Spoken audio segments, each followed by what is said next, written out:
2026 പകുതിയിലേക്ക് എത്തുമ്പോൾ കേരള ബോക്സ് ഓഫീസിൽ ആരാണ് രാജാവായി നിൽക്കുന്നത്? ഏത് ചിത്രങ്ങളാണ് പ്രേക്ഷകരെ തിയേറ്ററുകളിലേക്ക് ഒഴുക്കിയത്? അതാണ് ഇന്നത്തെ വീഡിയോയിൽ പറയാൻ പോകുന്നത്.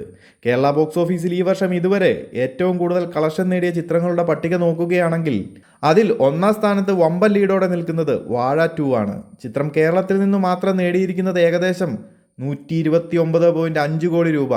ഈ വർഷം ഇതുവരെ മറ്റൊരു ചിത്രത്തിനും എത്തിപ്പിടിക്കാൻ കഴിയാത്ത റെക്കോർഡ് പ്രകടനമാണിത്. രണ്ടാം സ്ഥാനത്തെത്തുന്നത് എല്ലാവരും കാത്തിരുന്ന ദൃശ്യം 3. മോഹൻലാലിന്റെ ജോർജ് കുട്ടി വീണ്ടും ബോക്സ് ഓഫീസിൽ അത്ഭുതം സൃഷ്ടിച്ചിരിക്കുകയാണ്. ചിത്രം ഇതിനോടകം 90 കോടി രൂപയ്ക്ക് മുകളിൽ കേരളത്തിൽ നിന്ന് മാത്രം സ്വന്തമാക്കിയിട്ടുണ്ട്. മിക്സഡ് അഭിപ്രായങ്ങൾ നേടിയാണ് ചിത്രം ഇത്രയും കളക്ഷൻ കേരള ബോക്സ് ഓഫീസിൽ നേടിയത് എന്നതാണ് ശ്രദ്ധേയമായ കാര്യം. മൂന്നാം സ്ഥാനത്ത് ആട് 3 ഏകദേശം 53.1 കോടി രൂപ കളക്ഷനുമായി. ഷാജി പാപ്പനും സംഘവും വീണ്ടും പ്രേക്ഷകർക്ക് തിയേറ്ററിൽ ആഘോഷിക്കാൻ വകയുണ്ടാക്കിയോ എന്ന് ചോദിച്ചു കഴിഞ്ഞാൽ തീർച്ചയായും സാധിച്ചില്ല എന്ന് വേണം പറയാൻ. നാലാം സ്ഥാനത്ത് ബേസിലിന്റെ കരുത്തിൽ അതിരടി 37 കോടി രൂപയുമായി.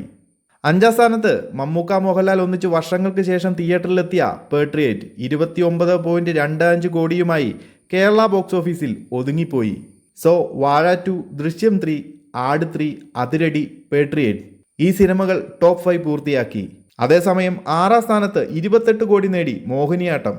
ഏഴാം സ്ഥാനത്ത് ബോളിവുഡിൽ നിന്നും ദുരന്താർ 2 19.8 കോടിയാണ് കേരള ബോക്സ് ഓഫീസിൽ നിന്നും നേടിയത്.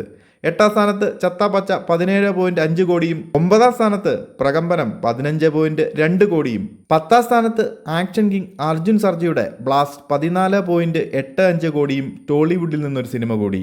11ാം സ്ഥാനത്ത് നടിപ്പിൻ നായകൻ സൂര്യയുടെ കറുപ്പ് 14 കോടിയുമായി കേരള ബോക്സ് ഓഫീസിൽ മറ്റൊരു ടോളിവുഡ് സിനിമയും.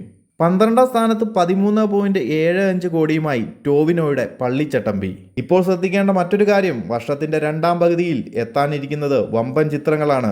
അവയിൽ ചിലത് പ്രതീക്ഷിച്ചതുപോലെ ഹിറ്റായാൽ ഈ പട്ടികയിൽ വലിയ മാറ്റങ്ങൾ ഉണ്ടാകാൻ സാധ്യതയുണ്ട്, പ്രധാനമായും ടോപ്പ് 5-ൽ.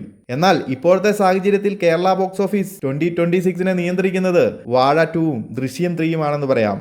അപ്പോൾ നിങ്ങളുടെ അഭിപ്രായത്തിൽ ഈ വർഷാവസാനം കേരള ബോക്സ് ഓഫീസിൽ ഒന്നാം സ്ഥാനത്ത് ആരായിരിക്കും?